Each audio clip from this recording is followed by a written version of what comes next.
This is the 36th year of the Ipsos B&A and Graphic Studio Dublin collaboration, and we are very pleased to welcome John Graham, artist and printmaker, to the project this year. Even from our initial meeting, I knew it was going to be an exciting and successful collaboration.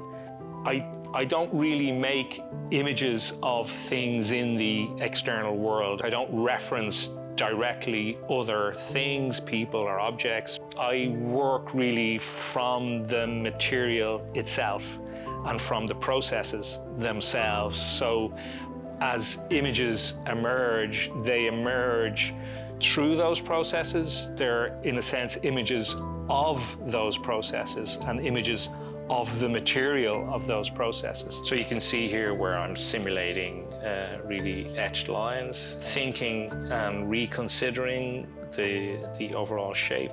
Then here I'm just using collage elements, so I'm just cutting out pieces of paper and sticking them into the notebook. Different elements are being identified and where we're going to have cuts in the different plates in order to assemble them in the correct way. He was really interested in the shapes that he was using, I guess breaking out of the square or the rectilinear shapes that would be normally used for an etching. The guillotine came into play, corners would come off or on, things would move around and colours would change. An edge on a copper plate, typically 4 edges. In this case, we're looking at differently shaped plates that often had 12 or 20 edges. They were multifaceted in that sense. So every angle and every cut becomes an active part of the drawing process. And I love that. I love the way that by breaking them out of that square or rectangular plate that we're reminded this is a sculptural piece. If you start breaking that rectangle, you're turning it into something that's more object-like. So once we had the plates cut, we put hard ground on them, and John created his linear drawings, which were etched quite deeply. So these are printed in a sequence where we have a roll-up on the first plate, a line drawing on the second plate, and a line drawing on the third plate. Around those plates, we have kind of modular little plates that have roll-ups of colour as well around them. And there was quite a playful approach to how the pieces worked. I guess they evolved as we were progressing. So the first plates to go through are the 2 roll-up plates.